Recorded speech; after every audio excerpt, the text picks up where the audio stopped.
Hai, gue Pita.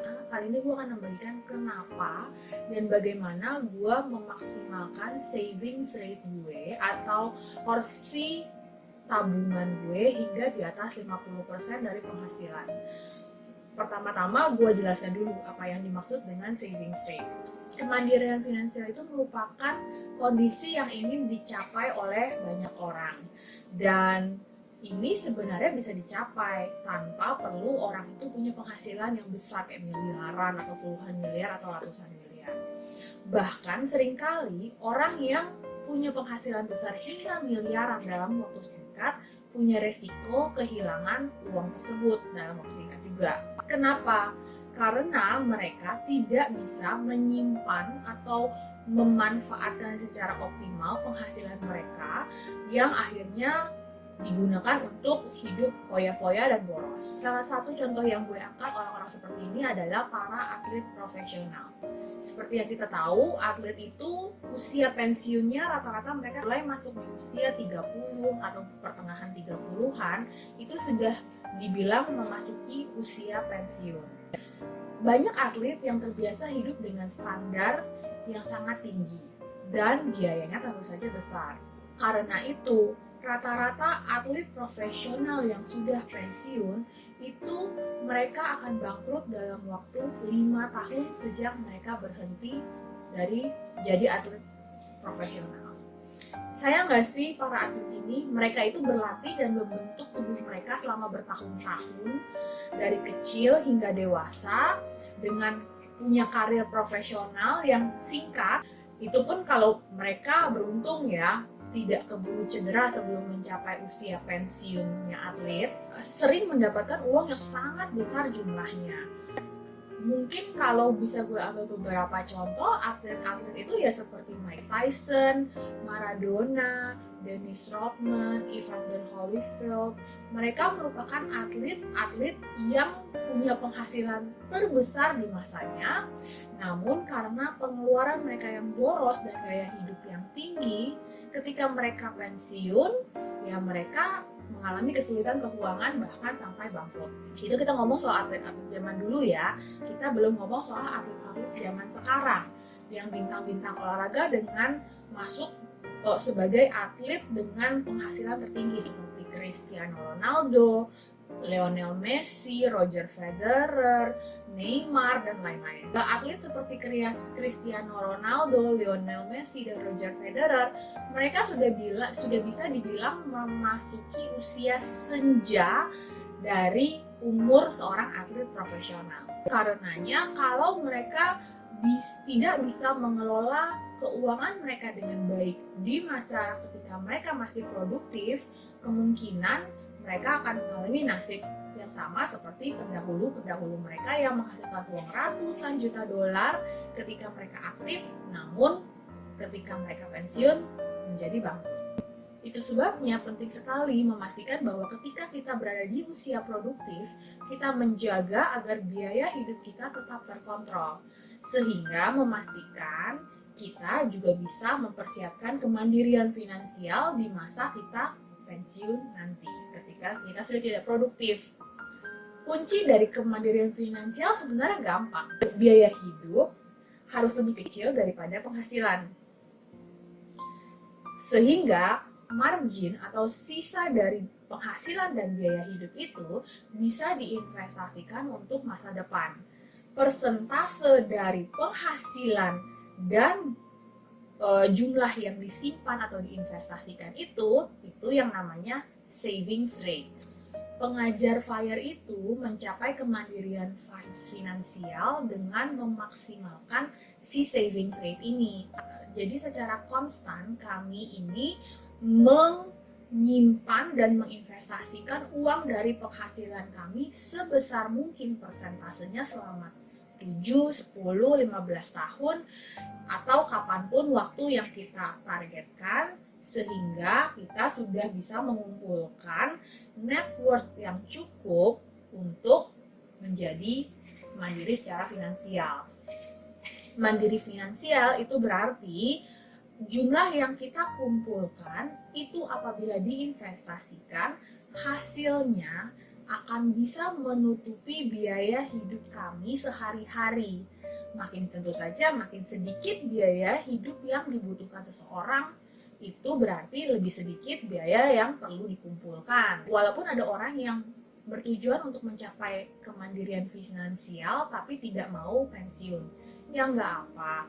Tapi yang penting seseorang bisa mencapai masa di mana kita itu bekerja bukan karena kita harus membayar biaya hidup, tapi karena itu merupakan pilihan. Inilah 4 prinsip gue dalam memaksimalkan savings rate dari penghasilan.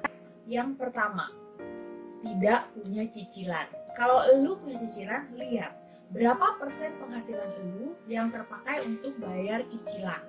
Bayangkan bagaimana kalau dari sekian persen itu tidak digunakan untuk bayar cicilan, tapi untuk berinvestasi. Berapa banyakkah hasil investasi yang bisa lo dapatkan?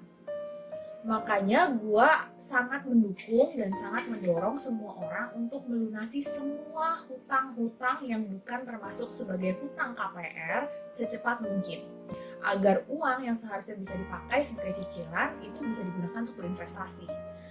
Gue tidak percaya pada pedoman dari pakar keuangan profesional yang bilang bahwa cicilan itu sebaiknya tidak lebih dari 30% penghasilan untuk mengelola keuangan yang benar. Yang baik benernya itu adalah tidak ada cicilan sama sekali ya, sehingga semua penghasilan bisa lu gunakan dan lu maksimalkan untuk meningkatkan investasi. Yang kedua itu adalah menekan biaya hidup. Selain cicilan, biaya hidup kita itu merupakan porsi terbesarnya di 3 area: makan, tempat tinggal, dan transportasi. Kunci utama kenapa gue bisa menekan savings rate di atas 50% itu ya dengan menekan biaya di 3 area itu. Untuk makan, gue selalu membatasi diri gue untuk makan di luar hanya seminggu sekali. Biaya kedua yang terbesar dari seseorang itu adalah tempat tinggal. Ya, tempat tinggal itu bisa berarti bahwa lu mengeluarkan uang untuk menyewa tempat tinggal atau untuk membayar cicilan dari tempat tinggal kalau seandainya lu punya KPR. Saat ini gue tidak menyewa atau mencicil KPR apapun, jadi gue tidak ada biaya ini.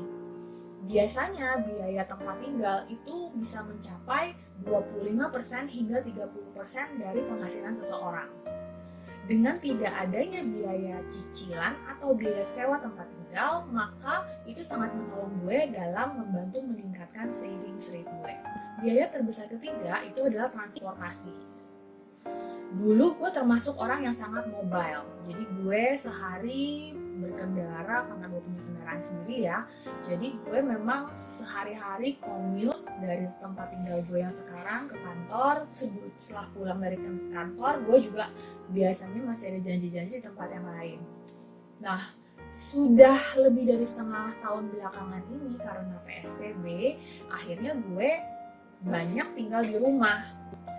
Ya, gue melihat dengan proses tinggal di rumah dan bekerja dari rumah itu banyak sekali penghematan yang gue lakukan dari sisi transportasi dibandingkan dengan pengeluaran gue untuk transportasi di bulan Januari 2020 ketika gue harus mengeluarkan biaya parkir, biaya bensin, dan lain-lain. Itu gue bisa menghabiskan 1 bulan itu sebesar 2.400.000. Gede ya, untuk transportasi saja loh, itu termasuk untuk biaya parkir yang harus gue keluarkan sehari-hari, biaya bensin, biaya tol, dan lain-lain. Kalau dibandingkan dengan budget gue di bulan November 2020, gue hanya mengeluarkan selama 1 bulan gue budget sebesar 2.500.000. Itu berarti gue bisa menurunkan biaya transportasi gue sebanyak hampir 90%. Itu signifikan banget ya buat menambahkan savings rate gue. Prinsip yang ketiga itu adalah membuat budget. Banyak orang yang suka males bikin budget, tapi dengan membuat budget gue malah akhirnya jadi bebas dan membelanjakan uang gue untuk kebutuhan yang sudah gue tentukan di awal bulan. banyak orang yang bilang kalau mau menabung berarti kita tidak bisa menikmati hal-hal seperti rekreasi, hiburan, dan lain-lain. Tapi kalau pengeluaran-pengeluaran di bidang hiburan, rekreasi sudah lu budgetkan dari sebelumnya, maka lu punya kebebasan untuk mengeluarkan duit untuk bagian-bagian itu. Karena lu kan sudah bisa mengontrol diri lu sendiri. Akhirnya lu bisa membelanjakan uang untuk kebutuhan rekreasi dan hiburan dengan tenang karena lu tahu bahwa uang yang lu gunakan itu memang sudah ada dialokasikan buat kebutuhan tersebut. Yang terakhir itu adalah tujuan menyimpan uang itu apa? Tujuan itu penting. Banyak orang yang menyimpan uang for the sake of saving money yang akhirnya membuat mereka menjadi terobsesi dan berpikir bahwa ya uang adalah segala-galanya.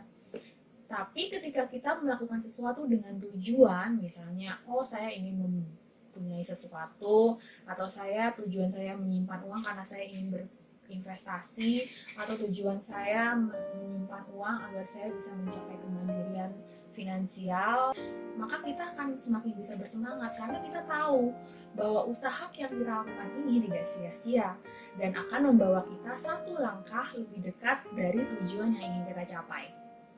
Demikian, semoga berguna ya sharing dari gue hari ini. Ingat, it's not about how much you make, it's about how you manage your money. Salam!